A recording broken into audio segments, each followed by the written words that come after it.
welcome back to the deep dive. So you sent us a whole stack of sources, all focused on this idea of radically reshaping your day. Mm-hmm. And today we're pulling out the key knowledge nuggets on something that feels really foundational, but maybe, I don't know, a little underestimated. It definitely is. How the very first moments of your morning can determine, well, everything that follows. That's the core claim, and it is a huge one. This deep dive is built around a pretty specific curriculum. It's a guide centered on intense self-love, positivity, and this tool called mirror work. Right. Mirror work. And we're looking specifically at the material for day 13, which promises to help you change these really deep-seated belief patterns, release unhealthy emotions, all just by mastering that first hour. Okay, so let's unpack that mission because that's a big, almost deterministic claim right there. Yeah. The source material says the first hour is crucial. Crucial, yeah. And if you start your day poorly, with immediate anxiety, complaining that having a good day afterward is, I'm quoting here, not possible. Not possible. It's a heavy weight to put on the alarm clock, isn't it? It really is. So our mission here is to figure out the mechanics behind this. Mm-hmm. Is it true? And, if so, how do we actually make that pivot? Well, let's start right there with a question for you, the listener. What are the first words out of your mouth in the morning? Yeah. Internal or even external. Yeah.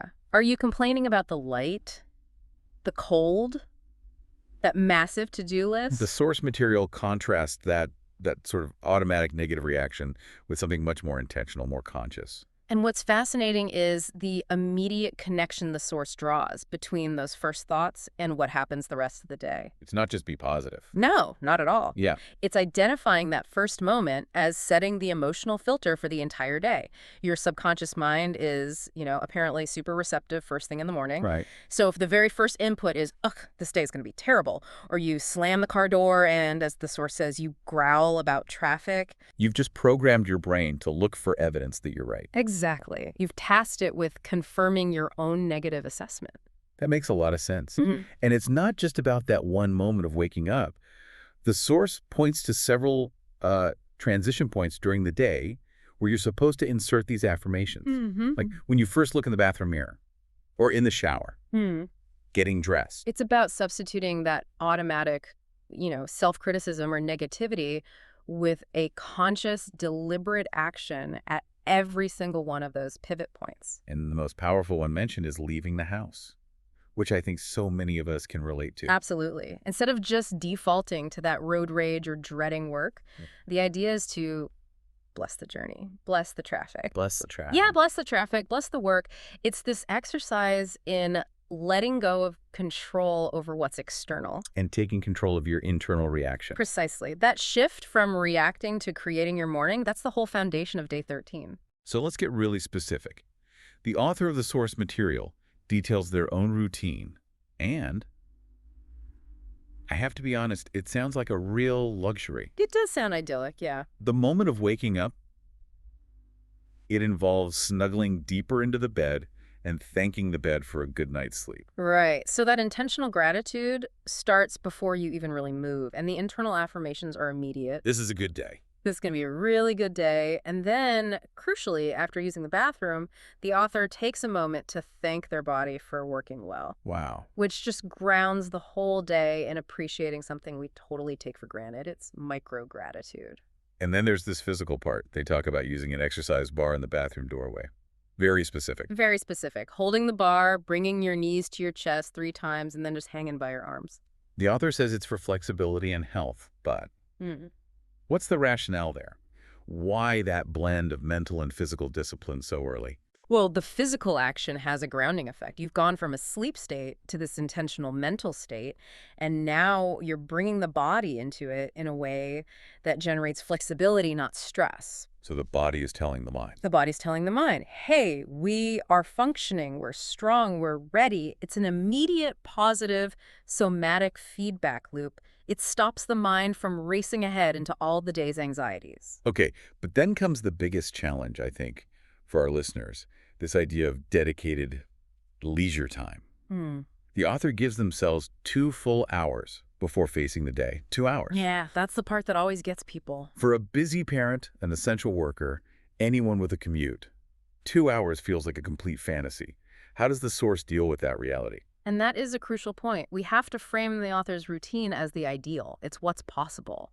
But the source does explicitly address how a learner, the reader, can adapt it. The core goal is just to secure some dedicated self-care time, probably by getting up a little earlier. And it says even 10 or 15 minutes is, quote, absolutely essential. So it's not the duration, it's the intention. It's the intention. It's about setting in motion the best day possible, even if you only have a few minutes to do it. So for a busy parent, maybe that's just setting the alarm 15 minutes earlier to have a cup of coffee in silence before the chaos begins. Exactly. Or if you have a commute, maybe you swap the news for a guided meditation. It's about creating that intentional pause before the world breaks down your door. And the instructions for how to start are pretty gentle. Mercifully gentle, yeah. It says do not overwhelm yourself. Pick just one ritual. Maybe it's just thanking your body. And do that until it's mastered. Until it's second nature. Then you can add another. And the key test is always, does this help me to feel good? If not, it's the wrong ritual for you. So once that sort of physical framework is set up, the real emotional heavy lifting begins at the mirror. Let's get into day 13's core practice, the mirror work exercise. Right, and it's not just a suggestion. It's a mandated 4-step sequence. Step 1 is, upon opening your eyes, you state the affirmations immediately. And they're really detailed. Things like, good morning, bed, I love you. This is a blessed day, all is well, and my personal favorite for mitigating that morning rush stress. I have time for everything I need to do today. That one is powerful. Okay, then step 2 is just relaxation. Pure relaxation. You take a few minutes, let the affirmations flow through your mind, and the source stresses they must be felt in your heart, in your body. Why is feeling it the key? And how do you do that if, it feels a little phony at first? That really gets to the skepticism, doesn't it? If you just say, I am wonderful, but your inner critic is just screaming, no, you're not, then it doesn't work. the affirmation fails. When the author says you have to feel it, they're talking about bypassing that critical conscious mind. You're trying to anchor a new emotional state directly into your subconscious. Through somatic feedback, like you said before. Exactly. You slow down, you breathe into the words, and you try to associate the affirmation with a physical sensation. Calmness, warmth, that's how you start rewriting the old programming. Which makes the move to the mirror itself much more powerful. Yeah. Step 3, go to the mirror, look deep into your own eyes, and smile.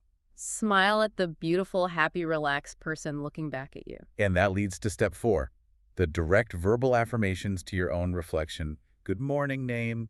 I love you. I really, really love you. And then you add specific, customized compliments. Things like, oh, you look wonderful today, or you have the best smile. So you're basically treating yourself like a beloved friend. Yes, you're interrupting that automatic tendency most of us have to just find flaws when we look in the mirror. It's creating that positive feedback loop. And the journaling exercise for day 13 is all about reinforcing this. Right. The first thing you do is write down all the positive, happy steps for your own custom morning ritual. And then you have to create 2 or 3 affirmations for each step.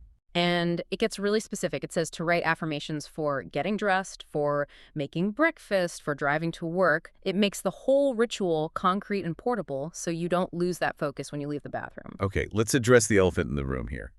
The force claims a bad start makes a good day not possible. That sounds so deterministic. It does. Is there any room in this for, external events?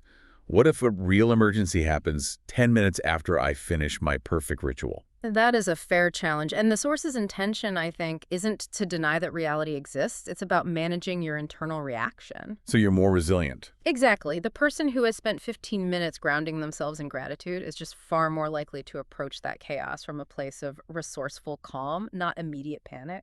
So it's not about controlling the traffic. It's about controlling the thermostat of your emotional response. The ritual builds resilience. And that actually brings us to the philosophical anchor of day 13. The heart thought.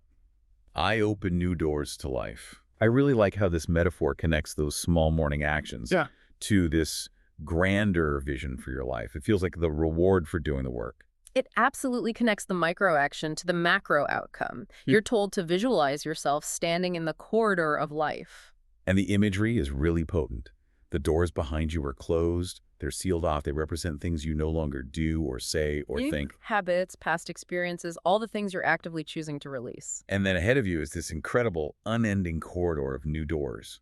each one opening to a new experience. It just completely removes that human tendency to fixate on past regrets and puts all the emphasis on forward momentum and choice. Which makes the morning ritual feel less like a chore. And more like the key that unlocks the whole day. Yeah, and the experiences behind those doors are, well, they're everything someone would want. Joy, peace, healing. Prosperity, love, understanding, compassion, forgiveness. But it also includes these very specific internal goals. Like self-worth, self-esteem, self-love. Right. It's presented as this active, endless set of choices, all available just by walking forward and turning the handle. And the final instruction with this metaphor is actually deeply comforting. It says to trust your inner guide and to know that no matter which door opens or which door closes, you are always safe. That's huge. That's permission to move forward without that paralyzing fear of making the wrong choice or messing up. So if we connect this all back, the whole intention here is to shift your entire day, your whole existence, really, from reaction to creation. You're stepping into the day as a conscious architect, not just a passive recipient of whatever comes your way. The quality of your morning dictates the quality of your decisions.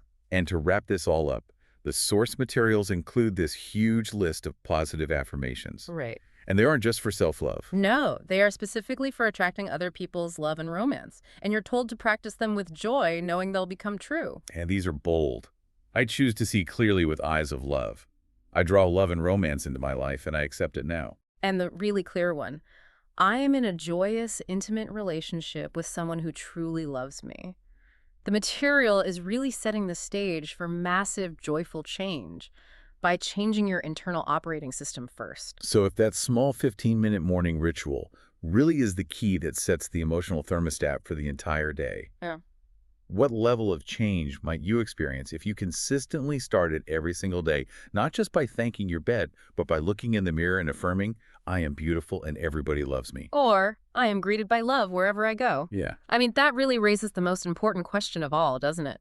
If those are the first seeds you plant in your consciousness every morning, if you walk through the world truly expecting to be greeted by love, what door in that unending corridor of life might that commitment to radical self-acceptance actually open next? Wow. It turns out the morning isn't just a time management challenge. It's maybe the greatest act of self-sovereignty you have all day. That is a powerful thought to end on. Take that one small step today. Maybe it's thanking your body, or maybe just saying one nice thing to yourself in the mirror. We'll see you next time for the next deep dive.